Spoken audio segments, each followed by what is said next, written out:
Well done. Well done. Today is November 26th, 2024, and you're listening or watching Gimbalabs Playground. We meet here most Tuesdays, every other Tuesday. Check the calendar at 6 p.m. UTC. And unless we don't meet that time, check the calendar. And we discuss relevant topics to Gimbal Labs and the Gimbal Labs community, Cardano. My name is Newman Lanier, and I'm one of the facilitators here. That means that I'll be mindful of the agenda and the time. I'll monitor the chat. If there's any feedback or issues, just can let me know. Um, I'm here to help. So I want to thank the Gimbal Labs community and the Catalyst voters for their generous support. And with that said, we're here for about 90 minutes. I'll pass it over to Steve, our gracious host, showrunner, and producer of this year's playground. Steve, take it away. Thank you, Newman. If I get too salty, Newman's the one who mutes out my voice, so I really appreciate him. I would like to thank everybody for showing up. Adam and Kyle and Yoram and Nori and everybody. It's really nice to see you all here. Max, I don't think I know you, so it's a pleasure to have you here. And Roberto, it's oh that's I was like, who's Robert Tom? I was trying to figure out that is. Nice to see you, Roberto. I want to see pictures of your baby at some point, so that'd be cool. Um, I think what we want to do is just give everybody an opportunity to emote one last time before they head off to Argentina. Um, I've been really impressed at the way things feel like they've come together in the last week and a half or so. I don't feel like there is as much hardcore division about this process as there was 2 or 3 weeks ago. Like I think that to me it's felt like the foundation as well as Intersect and all those other kind of entities have kind of self-modulated their processes and what they've been putting out to reflect more of what we have all been saying to one another over the last month or so in this process. And I don't, I never had an expectation for perfect, you know. I just didn't want it to be scary. Whatever was forced down our throats for a vote. Um, because it's not I'm trying to be very cautious with how I say these things because like we want decentralization, right? We want sovereignty, and yet the very process of putting together this constitution is very centralizing energies, behind that, and it's really tricky to do that. And I think there have been these moments, where they've intersect members and committee members and people who have been behind this process in private conversations that I've had have felt, unappreciated, if not outright attacked. And in one conversation in particular, I just had to point out, like, who do you think is in this community, right? We are, by action, if not outright, libertarians or anarchists or individualists, and it is like herding cats to get people to agree in these kinds of situations. And it's not personal, it's a process and it's a collective process. And I just want to acknowledge Adam Dean and his, really voluntary efforts on behalf of the community to make this understandable for everybody. I mean, because he's been everywhere physically and virtually in all of these meetings. It's really blown me away at the energy that he's been able to bring to this process.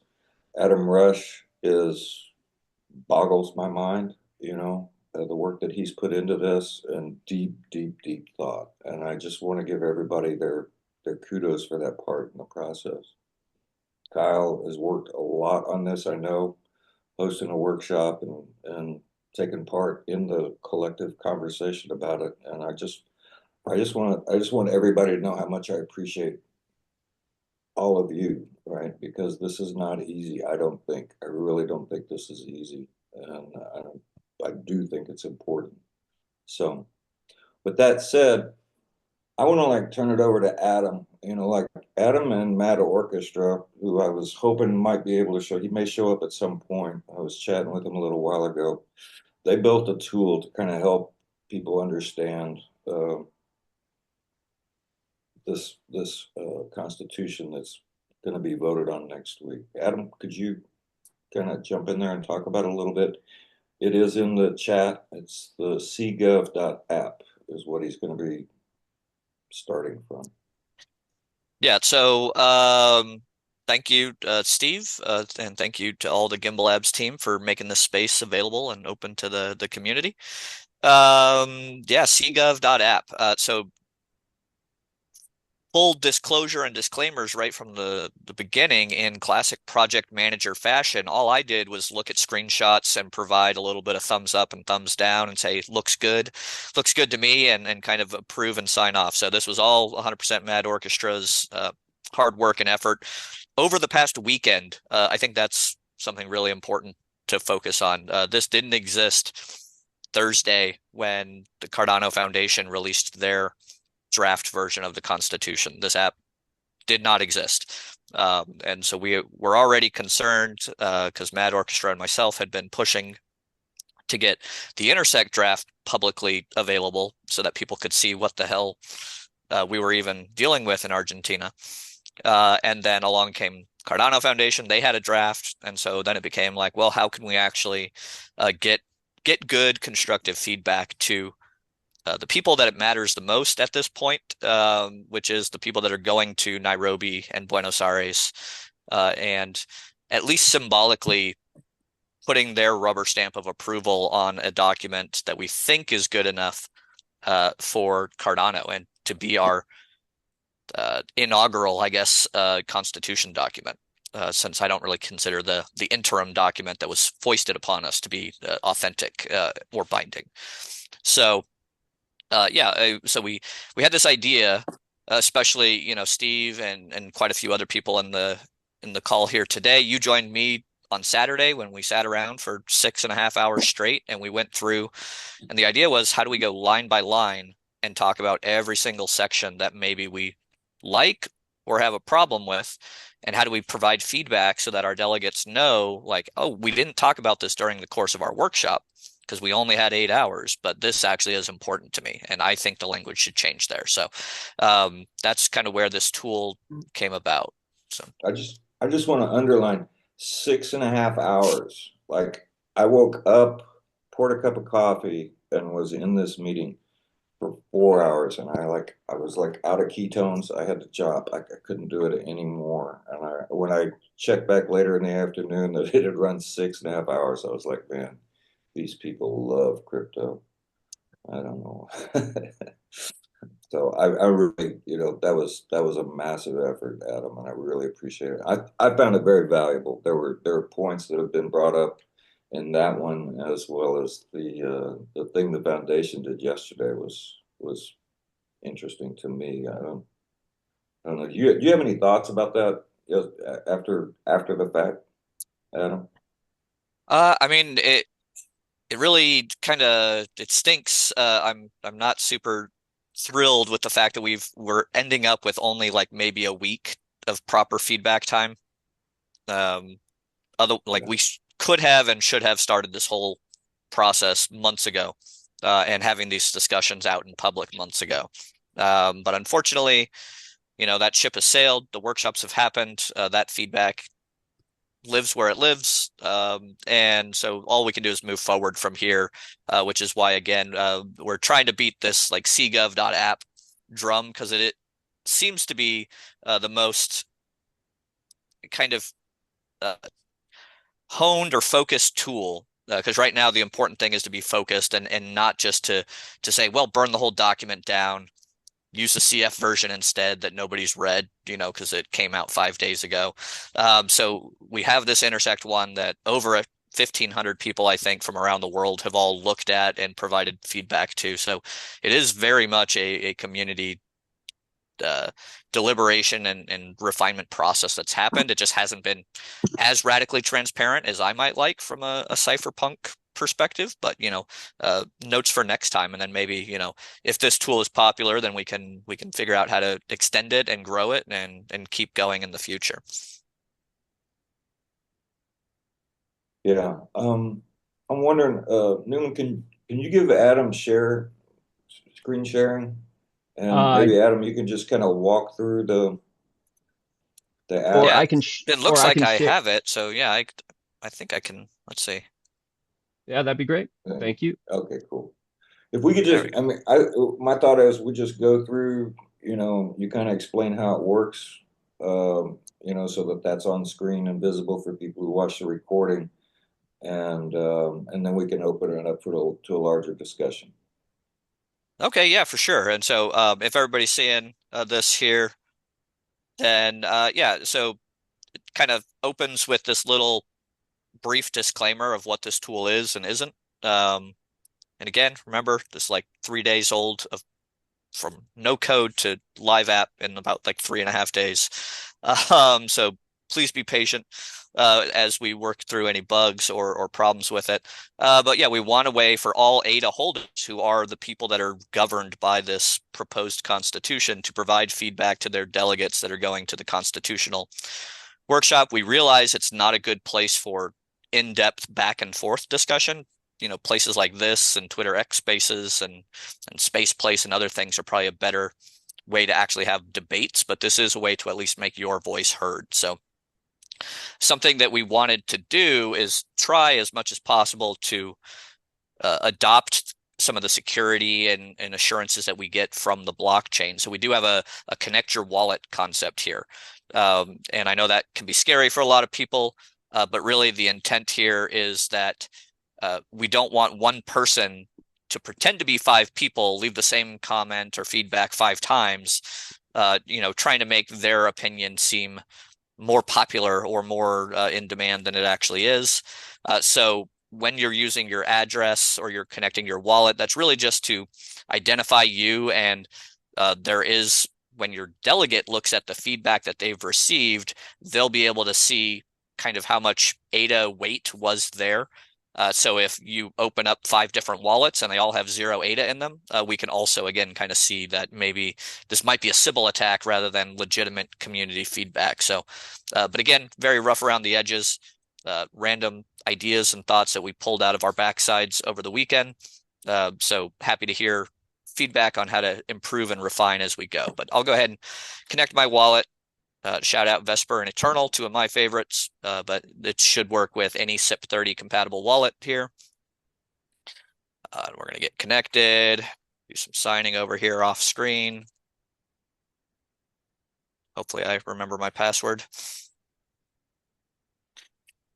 All right, and then so you're logged in, pretty easy. This does use the sign data method where possible, so it might not work with Trezor because unfortunately they don't like to merge our pull requests. But Ledger and Keystone should work fine. You get logged in here, and then what's cool is we can select our delegate. So I could set to select my delegate now, and there's actually the full list broken out by regions or continents. So you can say who you want to be. You can choose who you want to be your delegate, but most likely this is the person from your local area. And you can only select one. So it's unfortunate for people like myself that went to 3 different workshops. But whoever you want to be your primary person, all feedback is going to be public to everybody, but your delegate will be able to see only things. They'll have a specific custom view to see only the feedback from their delegates, so that way they can represent their community's opinions rather than the global opinions, maybe. And so if I look for, Rod Gomez, my guy from San Diego here, is probably the closest one physically to me, so I'm going to select him. And just a little note here, I have already been in here and playing around with this. So it says, hey, you've already selected a delegate before. If you change your delegate, all of my comments and votes are going to go over to the other guy. So that's fine. Save my profile. Then I'm good to go. And so I can come up in here and open the menu. And now I can actually look at the Intersect draft. I can look at the full list of Intersect delegates. I can look through community drafts, some community motions, and then stats and frequently asked questions. But for the sake of time and to actually get some feedback on the tool, let's jump right into the Intersect draft here. So the really cool thing about this is it's actually pulling the content from the markdown file hosted on GitHub. So what we could see here is the kind of the top heading sections: framing notes, preamble, article 1, article 2, and then I can dive into any of those and provide some context. So in our meeting on Saturday, Steve, these tenants were a little bit contentious. There was quite a bit of talk going on there. So let's go in there and maybe provide some feedback. So we're going to click this read and comment button under Cardano blockchain tenants and guardrails. And again, you can see now we have each subsection and its accompanying content, and we can comment and or vote on each particular section. And if I wanted you guys to follow along, I can actually click this little sharing button, and I can either tweet it out directly, email somebody, or copy the link. And that link is going to take you right here specifically to this section that I want to talk about. So yeah, the transaction, tenant 1, right? Transactions on Cardano shall not be slowed down or censored and shall be expediently served for their intended purpose, right? Well, I don't really like expediently served because I don't know what that means to Steve or James or Kyle, and it probably means something different from what it means to me. So I'm going to say, as a comment, we should remove the word expediently and send that comment. And there we go. Now my address with the timestamp has left a comment, and I like my own comments. Judge me later. And yeah, we can vote. Otherwise, say, hey, I approve this this section with this one little comment. And as we go down, we can see some of these have obviously already started having more feedback and comments. Like this one already has 4 here. And so we have quite a bit of different info and feedback and people already liking and using the platform, and we can just add our voice to the discussion. We can like these others, and of course we can read more for these kind of longer comments. And again, the idea is that after we do this and we really look at it play by play, hopefully we can identify the specific areas that the community in general has the most problems with, so we can actually work on refining just that language and not waste time. If we kind of all agree that these last 2 paragraphs are good, we don't really need to touch them, then maybe we don't need to bother with that, and we can actually focus our time and effort on the actual contentious parts. But I see Shaggy has a hand up, so I'll go ahead and stop talking and yapping for a minute and maybe respond to the question. Yeah, bro. I just was looking for a timeline just along piggybacking what you're currently saying. I'm aware that the last date for change to the Constitution, as they've outlined currently, would be the first day of the convention in Argentina, if I'm correct. So we are on a time crunch here. And I was wondering, what's the time frame you feel you would have enough time to have the community to get feedback, while at the same time leaving you guys as delegates time to revise everything so that you guys can show up and make your argument that day? Because that's really what it's looking like this is going to happen as, right? You guys are really going to go in there. Game plan is argue for a better constitution that you guys will have drafted off of the feedback provided here, right? And that's really the last chance we've got. So I'm very interested to hear from you what you're feeling on that. Yeah, so Wednesday, not tomorrow, but Wednesday next week is the first day of the conventions in both Nairobi and Buenos Aires. So it's coming up faster than we even kind of like to think about.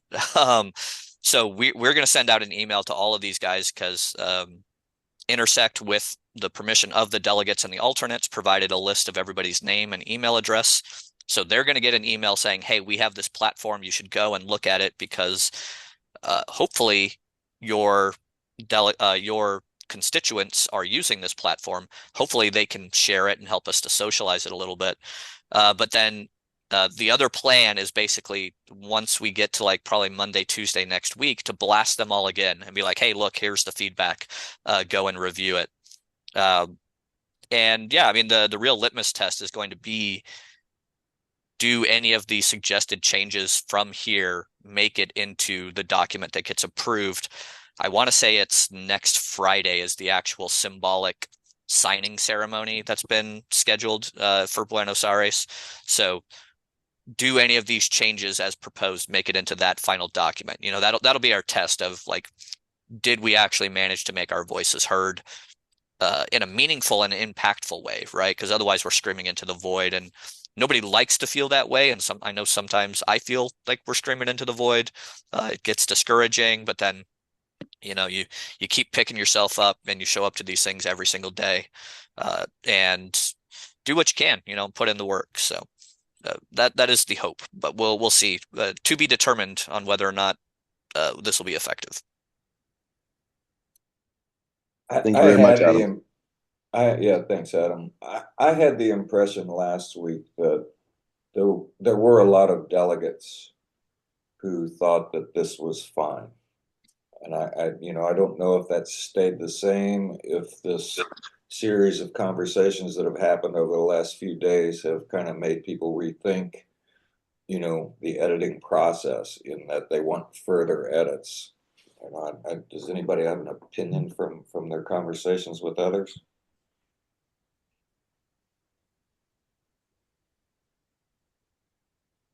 Class, anyone? I mean, No, go ahead, Kyle. I was just gonna say, I've heard a lot of, I know Adam Rush is in the civics committee, and I believe that they're the ones primarily responsible for incorporating all the updates. That's accurate, right, Adam? So Adam Rush had made a comment that, we were talking about Cardano Foundation introducing their version of the Constitution. And I think what they did, and obviously, Adam, you redlined the crap out of that one too, just your nature. But what they tried to do is it appeared they actually are listening to the stuff that we were doing, right, Adam? A lot of the stuff that we're doing at the underground, and they're paying attention to the community published versions and redactions, or what I'm saying, edits to the Constitution. And so the comment that Adam Rush made basically kind of put me off a little bit. He says, well, in the workshops for Intersect, we are going to be discussing and focusing on the Intersect version of the Constitution. So that kind of rubbed me in a way that maybe they're not going to show up with the edits that we need that'll be palpable. I don't know. And so it really does come down to how well the civics committee is being responsive to these endeavors and efforts. And I don't know if there's enough time, because just very recently, I think we're kind of corralling into a consensus. And that's just my 2 cents. So I don't know what's going to happen. It's going to be really fun. I felt the same way. Like I'm friends with a couple of people on the committee, and it's been odd to me the determination they've had to go with whatever this is. And I don't know. That's why I'm really curious what it's like in Argentina once everybody's there, and Nairobi, and and that's why I was asking, like among the delegates and alternates, I don't know, what the majority feel like. It's a because it's been hard, like I've seen the same 4 or 5 delegates and alternates at all these meetings. I haven't really seen dozens of them at these things, so it's hard to know. Scott, go ahead. I just want a question for Adam Dean. Is this data available in aggregate to the community, or is it being piled into a repo or something? So I know there's a light database behind this app at the moment, and that is being backed up regularly. I don't know that we're going to have the time to necessarily get all the aggregate, but you can, kind of go through and see a lot of that. I'm not sure, because I haven't even seen what the statistics pages. Okay, so that shows us the number of wallets, the amount of ADA represented. So just some kind of high level engagement pieces that we've had there. But yeah, so again, if you can think up a way of like how you would like that data to be dumped out, you know, in an actual useful and constructive format, then I'm sure like and just slide into Mad Orchestra's DMs or something. He'll probably be, or tag him on Twitter or something. You know, he'll probably be pretty open and receptive to doing that.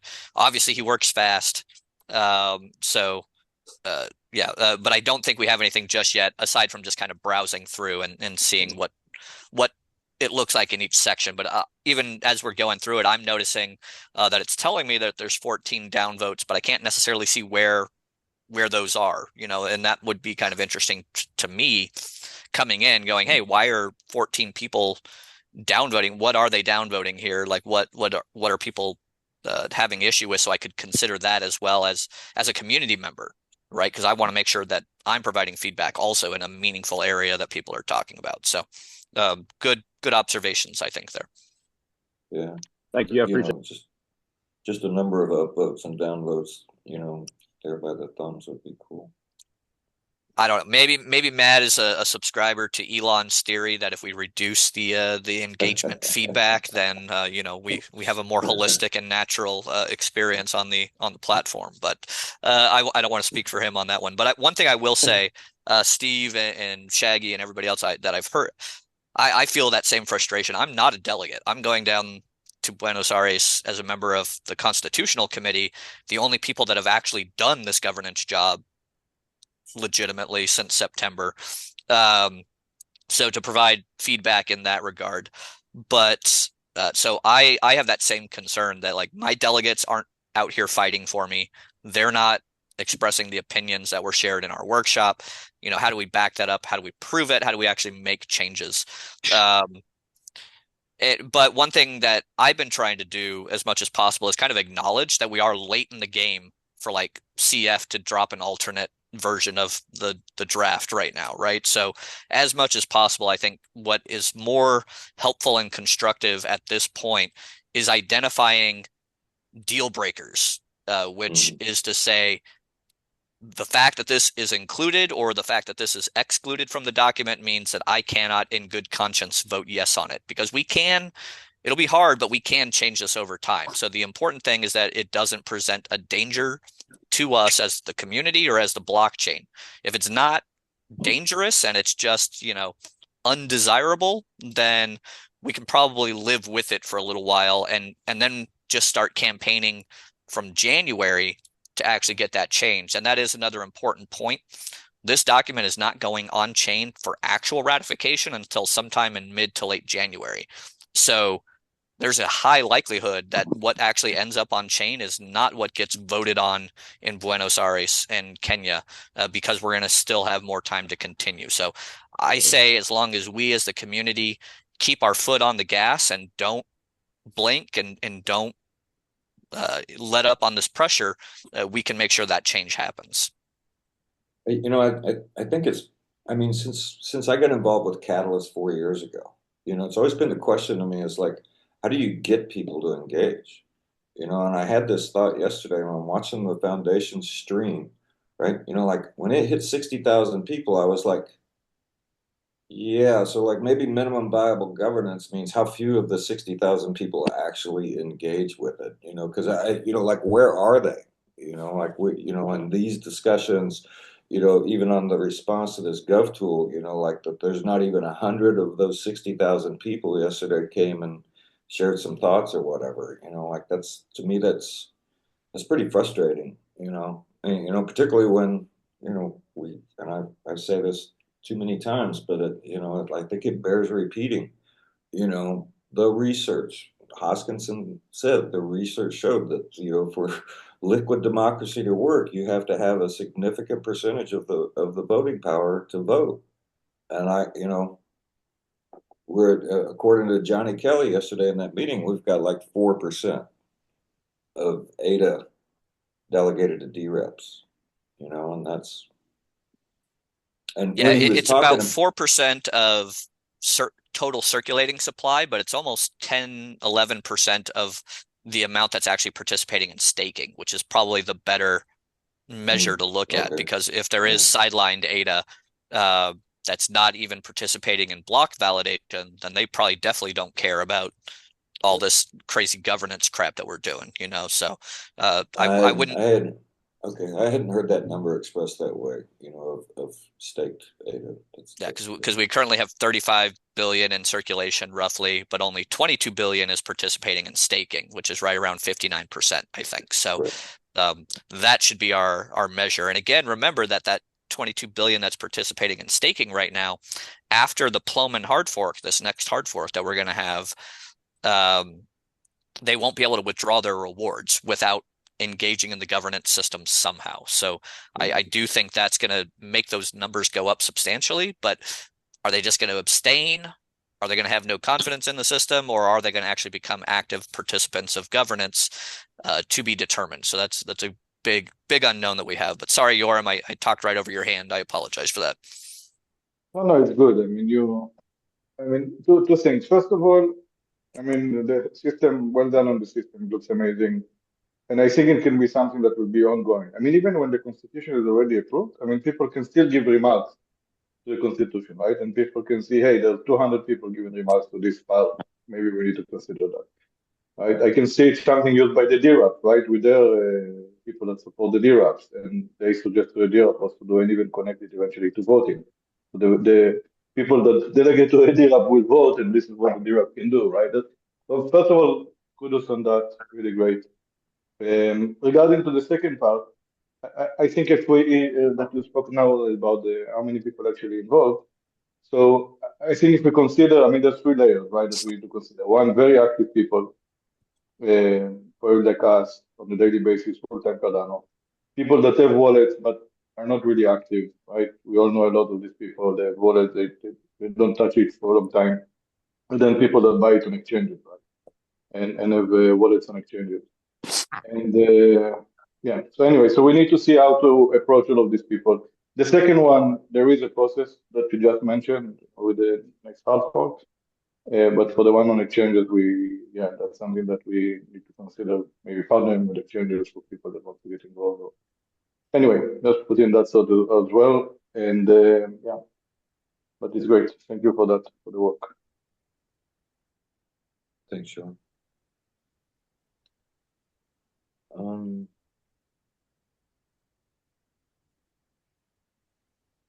It is nice to have lawyers. I was just going to say, it is nice to have lawyers in these discussions. I really enjoyed Ken Ladd's contributions to the conversation Saturday, and those two guys. I guess they're part of the foundation yesterday in that stream, because they gave some thoughts that helped me.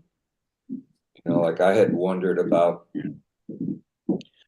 talking about, engagement, the validity of a vote. Should there be a minimum threshold? Just to hear somebody talk about that was, nice for me. And by the way, for those who weren't there, the one guy made a good argument for why we should not have a minimum voting threshold before anything can pass. So, but go ahead, Adam. Oh, yeah, no, I was just saying I dropped an example of one of these copy links basically into the chat here as well, so you can kind of see where how that works, and it takes you right in. So if you want to call out to somebody and get their attention, you absolutely can do that. And I don't know if anybody noticed that I didn't really call attention to it, but you can. There is an email button to jump straight into emailing your delegate right from the platform as well. So you can identify your delegate and send them an email directly and pester them that way. We were trying to not spam the delegates, because the last thing that we want to do is have them ignore this tool because so many emails and so much info is coming at them. But we are at the business end of the stick, so we need to maybe pester them a little bit, especially if they're not being responsive. But if there's no other questions or comments, that's kind of the entire platform in a nutshell at this point, because it's very lean and mean for the time being. And I'll stop the screen share and we can go on to other topics of governance or whatever else you want to steer the conversation with there, Steve. Sounds good. I'm I've just just going to shared it say with this is my. an open invitation to emote. So please. Thanks for the link, the tool. I've just shared it with my workshop attendees and hopefully get some more input from them. And I also ran a second workshop, so I'll send it to them as well. Thank you. Although Fletcher's here from that workshop, so maybe as the traveling alternate, he can do that. James, go for it. I didn't know that this tool was online, and it's so cool to get a chance to look at it. Adam, thanks, and have to thank Mad Orchestra as well.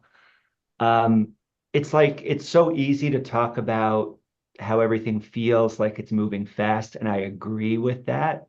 But also just want to take a moment to like appreciate that this tool is here for the future. And if we weren't moving this fast, you guys wouldn't have built this tool yet. So like the kind of the shared panic being channeled into tools like this that now we've got them it's amazing. It's amazing. And that it's easy to throw around this idea of a minimum viable constitution. But to me, this is an example of why you do stuff like that. Let's scare the pants off the community so that, so systems start to be built that are actually going to make this thing viable for the long term. And I hope that what you guys just shared with us is here for years to come, and we get to keep playing with it. Really kudos. Can somebody clip out James saying terror is a great motivator? Did I say those words again? I might have paraphrased a No, little but bit, but well, and we are about to if we find out that this community feedback is not taken, that's a different kind of information, of course, right? But it's how could it be completely ignored? Yeah, well, that's that's what people felt like for weeks and weeks, well, was that's it had been been. it's ironic, right? And if you've ever studied sales, like I know some people obviously have, that the best way to get the customer to take action is to introduce a sense of urgency. And so usually, like, unless the deal is expiring at midnight on Friday, oh, I can do that next week. I can do that next week. So yeah, like there is definitely an element of that. Like, oh, this is vague. It's happening in the future. Oh wait, no, this is happening next week. Now all of a sudden we see 60,000 people joining the live stream to understand what the hell's going on, So until we put circle a day on the calendar, unfortunately, sometimes people are just kind of passive. So yeah, it's definitely an interesting observation right there as well. Yeah. Although, when I saw these numbers, on the people viewing the stream, I was like, why the hell would where do these people come from? And then, at Cardano on Twitter, right? They have 1.4 million subscribers or followers. And I was like, well, that's how you get numbers, right? You have the name.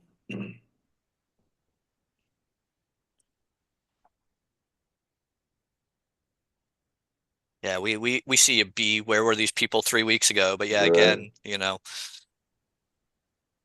3 weeks ago it was, oh, the Constitution's coming later, right? That's still coming, not, hey, final draft, and we're going to approve it symbolically next week. So it was still a future problem. And so now the future is here. And so yeah, soon trademark. I've loved that one for a long time. So Yeah, Lena Lou's saying the best way is not to have to sell. They should be knocking at your door to get the product. And I think that's the irony and the contradiction about Cardano investors. Is like they love the vision, they love the da, but they still want to trust. I think is the bottom line. Like it's easier to trust than to add more work in your life. And that's it is a thing. yeah, so while everybody's using this tool, maybe one of the best things that I could provide is I've been going through. We had 6.5 hours of transcripts and recordings from Saturday, so I've been trying to parse that down into like what actual useful info did we generate there, right? And so some things to consider, like especially in relation to the tenants and the various pieces, is should the Constitution have expectations of behavior from actors within the system? So there's places where we say that we expect DREPs to publish a code of conduct, or we expect SPOs to do something, versus should we simply encourage them to do something? Because depending on how you read it, those two things read very differently. And you can't really be held liable for an encouragement, but you can be held liable and weaponized for an expectation. So that was one of the big talking points that we had, as well as some of, obviously we've been joking about it, but the reasonable versus not unreasonable language as well, that's very subjective and open to interpretation, are some big points. But if you guys think of a point, again, the goal would be to identify those key words, because originally I was a slash and burn, right? There's 3 different sections here in the draft document that say we are expected to develop, maintain, and administer off-chain software to support the governance process. And for me, I was reading that as, you're just trying to make a constitutional mandate that shitty old GovTool has to continue to exist. And I'm not a fan of GovTool. I apologize if any of the developers of it are in the chat, but the thing takes like 3 minutes to load on a gigabit connection. Like there's no excuse for that. But is that a constitutional mandate that must exist? Do we have a constitutional mandate that we must be decentralized, so we have to pay for a second one too? And then if yours, why not mine, right? Or should we just encourage those tools to exist? And so when I rephrased my way of thinking about it, and I just changed that one word in the paragraph from expected to encourage, all of a sudden it wasn't so icky and repulsive to me anymore. It was like, okay, I could live with that paragraph being in there if we're merely encouraging rather than expecting things to happen, because expectations can be weaponized. So just again, kind of food for thought to get people thinking about how to analyze this. That was the biggest learning for me from that 6-hour session on Saturday, was somebody randomly coming along and suggesting a change to one word can really change your perspective. So please be open to everybody's feedback, even if you don't think you agree with it initially.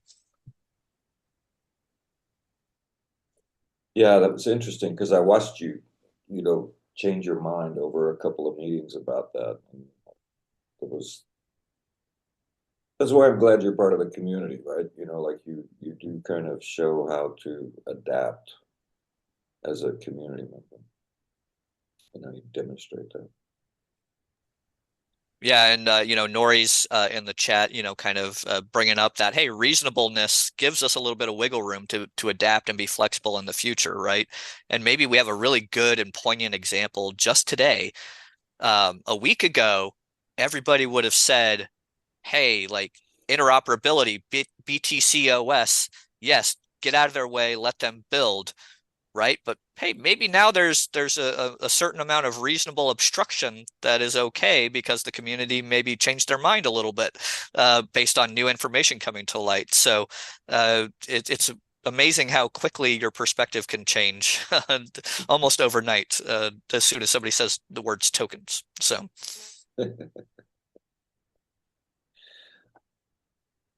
Yeah, that was really funny to me to wake up to that, because I was like, oh, you're surprised they want to have a token? I mean, and yeah. Yeah, tell me what went down there. I guess we got the announcement at the summit, right? Hey, this Fluid token guys are working with these BTCOS guys, and there's going to be this direct Bitcoin to Cardano bridge, so that Cardano is going to become the DeFi layer for Bitcoin, right? Okay, cool. That's awesome. Apparently, these guys have already for months been saying, we're going to have a token and we're going to do a sale. Just Cardano, in our excitement, we rushed ahead and didn't bother to do our own research a little bit. So it was in the paper. Yeah. So then they published from their, Twitter, hey, by the way, like our pre-sale is coming up, and everybody's going, what? Like you pulled, it wasn't a rug pull. It was there, publicly available and known info. We just jumped ahead with partial information. And then now people are acting shocked and clutching their pearls. So and now people hate Bitcoin OS and and want to go do the same thing, but with somehow magic kumbaya and feel goods. I mean, we all know if you've developed, it's not cheap or easy to develop. So, people got to get paid somehow. And usually with a bridge in Web3, you're going to launch a token, right? Like that. So you can't really be surprised. I can think of another soon to launch L1 that has a couple tokens associated with it, actually. So let he who lives in a glass house, not maybe throw stones. Is that? Yeah. Go ahead. Well, I mean, is that a governance issue? Would that somehow, like, I guess, making strategic partnerships, or like, is that in the Constitution? And forgive me if that's like, oh yeah, that's. But I mean, that's kind of a sexy, like, I want to participate thing, as opposed to, the file size of some obscure, which is not obscure. I think it's super important, but I'm just thinking of, in the current climate of, of kind of, the drama of what could go on in a constitution. Yeah. So that's actually another like kind of interesting point that came up in our Saturday discussion, because we were comparing as much as possible the foundation version side by side with the intersect version. And so it's tenet number, I don't know, 6 or 7 or something like that. I think it is maybe 4. But in the intersect version, it says that interoperability shall not unreasonably be impeded. Right. So we have a double negative there. It's kind of hard to infer what the hell that actually means.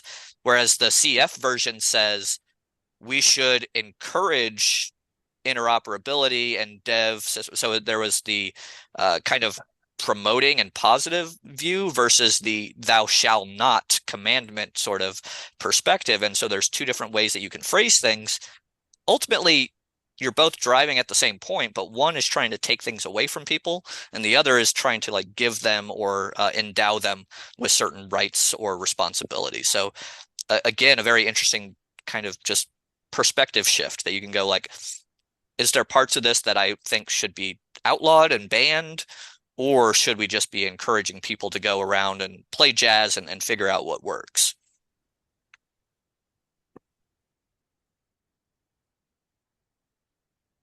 Yeah, I've always been kind of surprised that the Monty Python and the Holy Grail scenes where they're the witches, the communities trying to decide whether somebody's a witch, like we should be using that as a meme more often, or maybe frequently, because everything turns on the head of a word, on the fulcrum of a word here or a word there, or a token here or a token there, like you're either the hero or the villain, depending on which moment it is.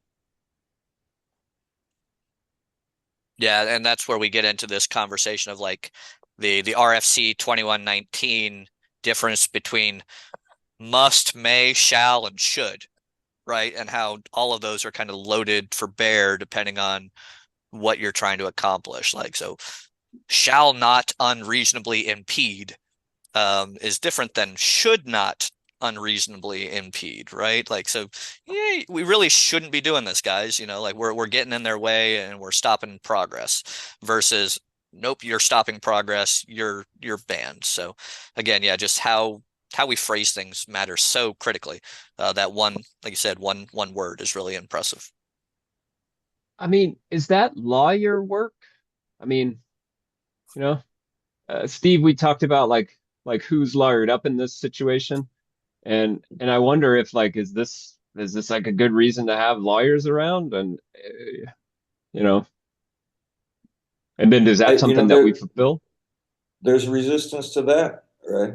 Because lawyers, are perceived to create bureaucracy or unnecessary verbiage, and people want to be lean and mean, and yet they want their ass covered. So, but I like the lawyers that are in the community, the ones that I've been in discussions with. They think pretty reasonably. But Lee brings up a good point, right? Like, what country?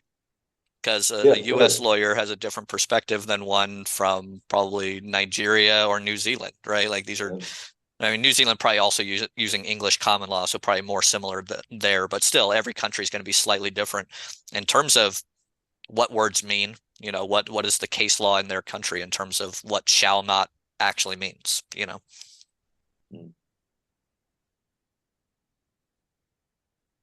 I see Roberto has a question. You see that? Are there rules to inform how to interpret the Constitution? Like, is there like a how, you know, yeah. Shall there be? Yeah, so that's I think part of the problem. Like, right? Like when you say like, well, here's a cool document. Oh, and then here's the 5-volume encyclopedia about how to actually interpret the 10-page document, right? Here's the Federalist Papers to actually explain how we got to here. But you don't have that. The Federalist Papers didn't, if I'm not mistaken, were written after the Constitution or kind of around that whole time period, and brought context to it. So it wasn't like they could reference in the Constitution and be like, go look at this existing body, right? And they didn't even reference some of the philosophers like Locke that inspired their thought process. So they really did write a document that was supposed to live on its own, and then we've just built up this kind of errata around how to interpret, and even that we can't agree on. You know, so it'll still only be one entity's interpretation of the Constitution and how to interpret the Constitution, unfortunately. And yeah, I see Nori kind of like touching on some of those hints, you know, like sometimes you have a literalist judge, and then other times you have a more interpretive judge, you know, and so depending on who the judge is and the circumstance, can greatly affect the outcomes of their decision.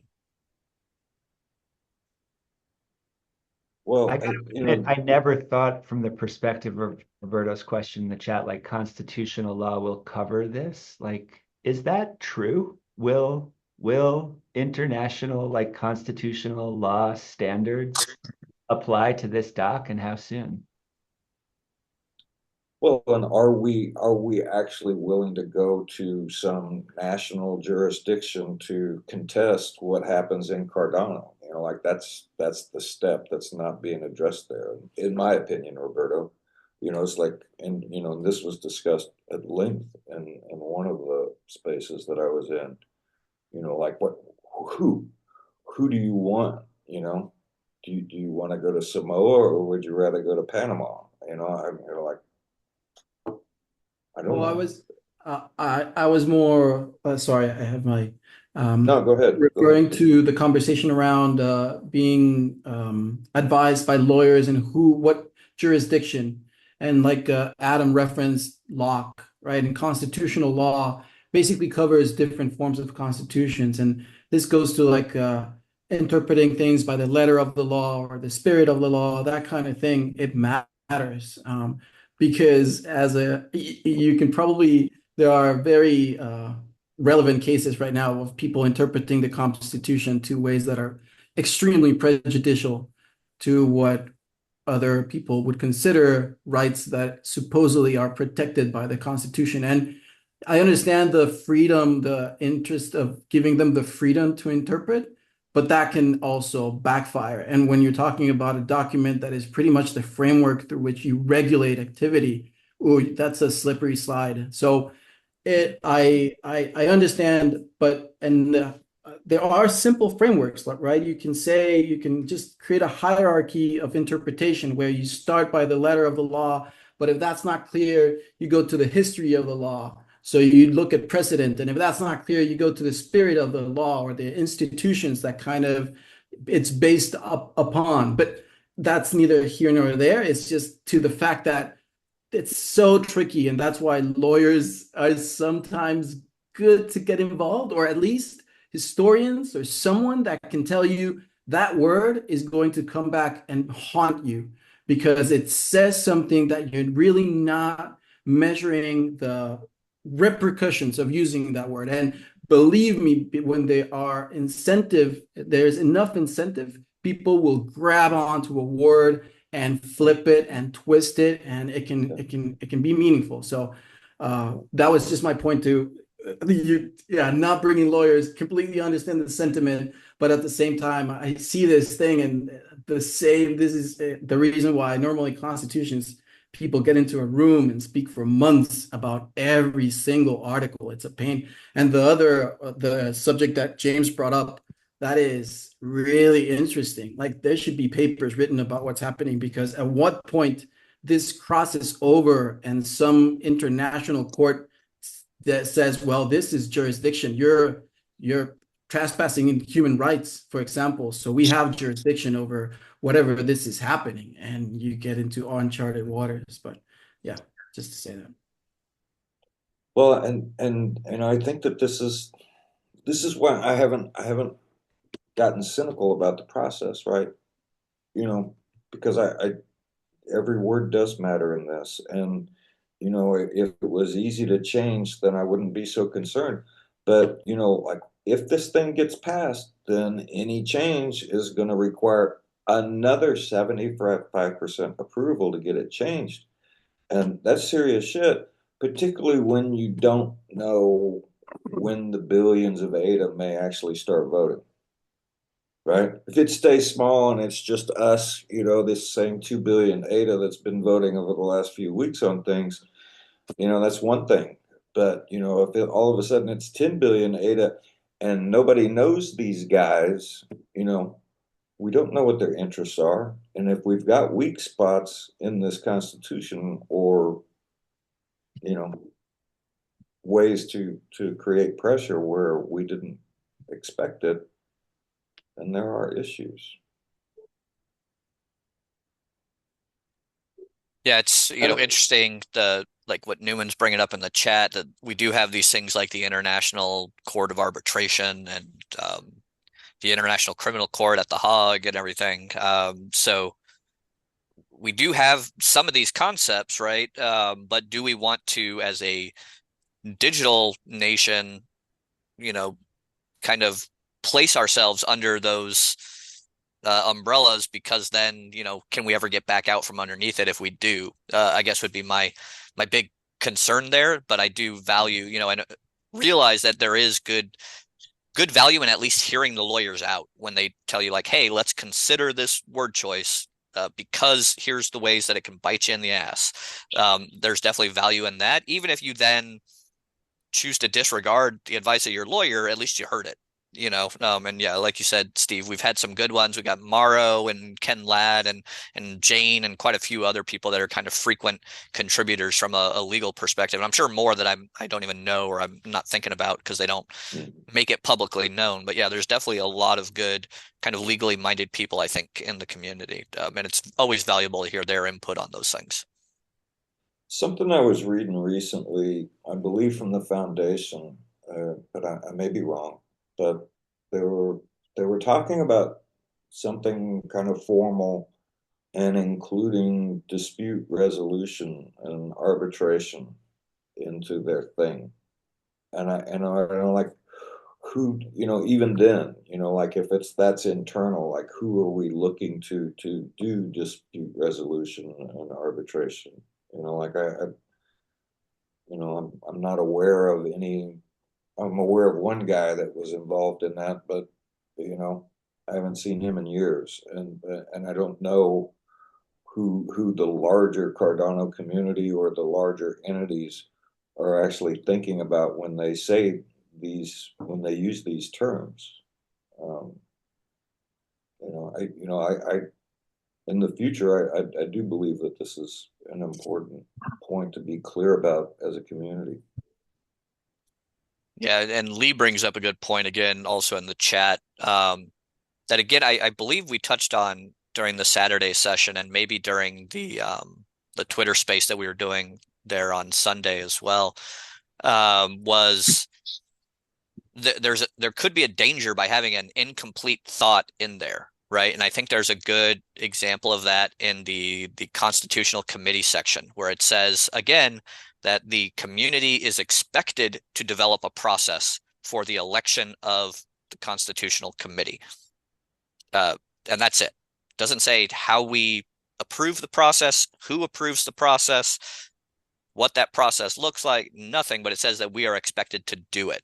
And so there could almost be a danger of having that in there, because then we could say, and I think somebody else mentioned this in the comments earlier, if there's a piece in there that's unenforceable, but it's an expectation, right? All SPOs are expected to publish a code of conduct, and then 95% of people ignore that and don't honor and follow the Constitution, then the Constitution itself can actually lose legitimacy, because people treat it like a joke, right? Like there's no actual teeth to this document. There's no reason to support and promote it. So definitely a concern there.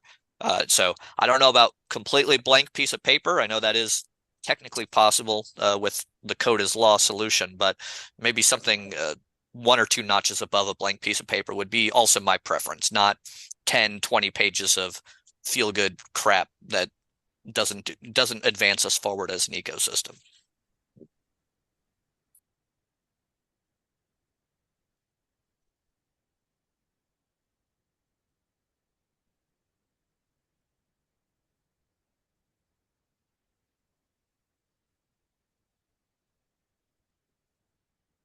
Hey everybody, I'm going to jump in here and say that we are going to our 90 minutes will be up in about 20 minutes.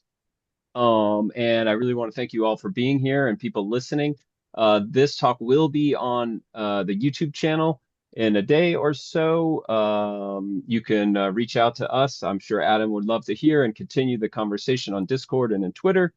If you have feedback for me or Steve or anyone, you can contact us directly through Discord is probably the best. And with that being said, Steve, are there any notes that you want to give out? Notes. Or yeah, I'm happy to give people homework, but I have no notes. All right, so then back to the discussion. Thank you.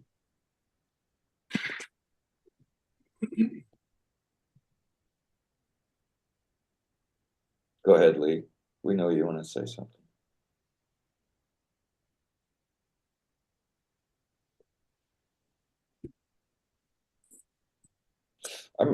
I'm happy breathing with you all. I think that has its own influence on the larger process.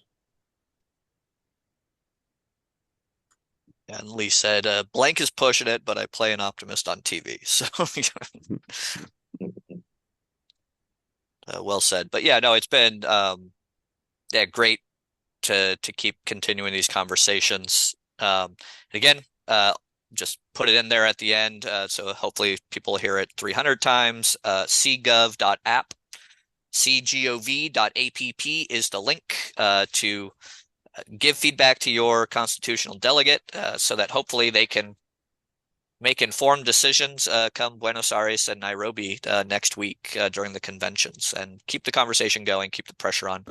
I think Jenny is hosting a Twitter space tomorrow on Wednesday to continue these conversations. So, and I'm sure there'll be more coming as we go. So, but thank you to the whole Gimbalabs crew for making this space available to us today. Yeah. Thanks, Adam.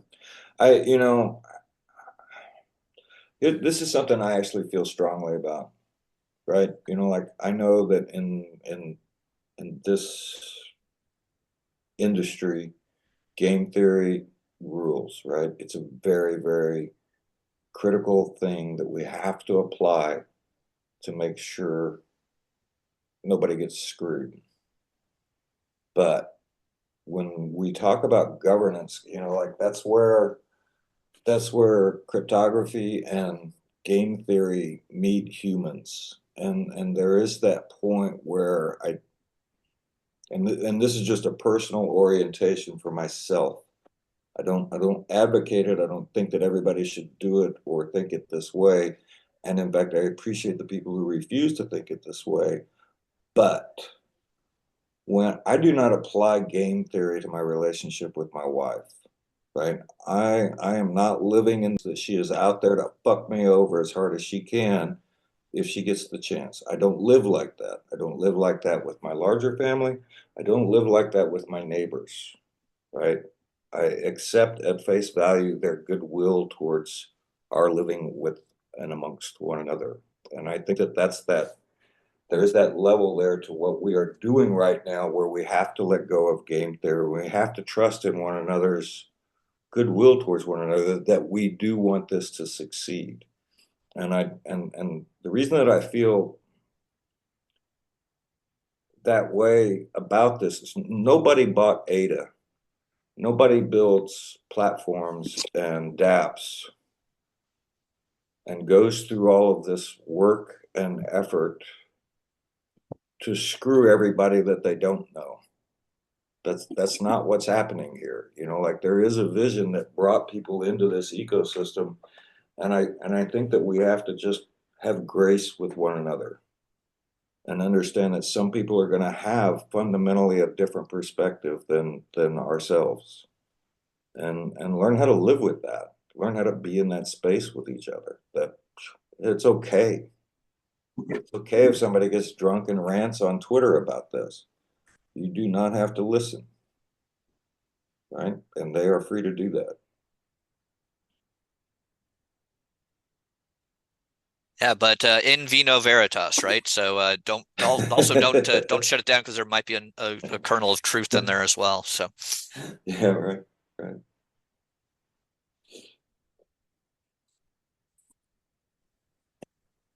yeah, no, that was a good point, Steve. It's not a zero trust system, right? It's just trust less. So we need to minimize the amount that we're required to trust each other, but there needs to be some basis of trust. And so I think that was well said. Thank you. Oh, thank you.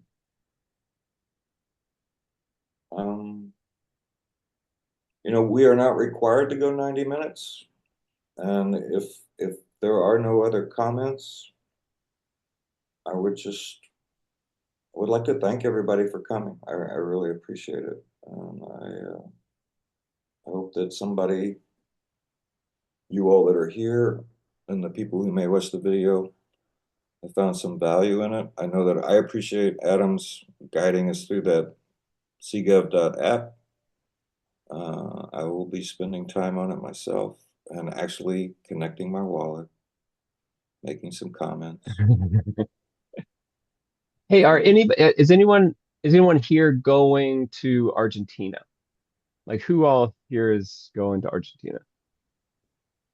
Adam is. Kyle's going down there. I think Fletcher is going as well. Nori, Fletcher. If he got the time off, he was an alternate. So I don't know. Yeah, Fletcher's going as an alternate. Yeah. Cool. And I think B's going as well. Yeah. And I almost went. I almost bought the ticket, but Yorm will be there, and he's going to try to sneak into as much as he can. Yeah, oh, nice. I'm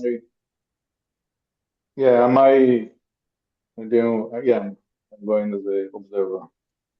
So I'm trying Well, to I be. mean, it is a constitutional convention, so in proper 18th century fashion, just offer to be the footman for somebody that is going, and then they'll have to let you in. They have to let you in if you're a footman. That's right. I offer Nori to be the driver, the whatever, toolmaker, whatever. No, but actually we did a workshop together actually with Nori and Felix and many others in Geneva, and it was amazing. But I didn't apply to go. I think there's better people than me to focus on governance. So, and Nori is definitely the right one. Well, if I wake up in the morning and Ada's at $3, I'm going to go down and I'm going to carry Quasar's bags.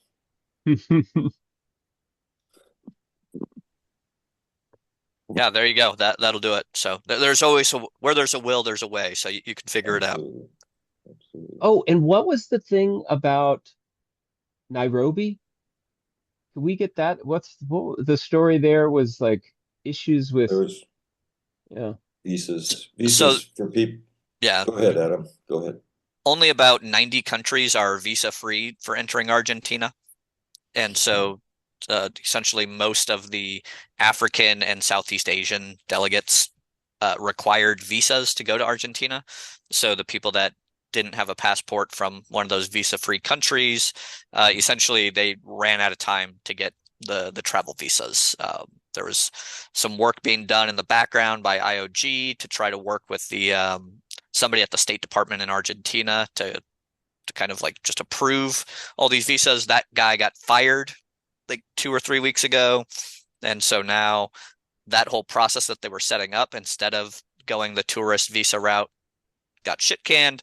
And so now it's like, oh, well, Nairobi's here, and it is actually open to, I think, 150 plus different countries, visa free, or you can get a visa on arrival. So it's kind of the fallback backup location. So there's going to be about 30 or 40 of the 126 delegates that are going to end up doing a convention in Nairobi, and they're working to make sure that their programming and content and schedule of events is as close as possible to the Argentina process.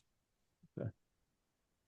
And so then very, very unfortunate, but you know, yeah. it is what it is, and we're going to make the best of a bad situation, essentially. So Yeah, it adds to that sort of, digital nation and the sort of internationalization, having to deal with, like there's international law and the national laws that is just is something to reckon with, and that can sort of interrupt. It, I wonder, and that is pretty cool that they're, like doing another, parallel thing. I wonder about for the folks that aren't going, like myself, how can we, be engaged, and is there a channel, like a dedicated, as opposed to the fire hose of Twitter? I mean, is there like yeah.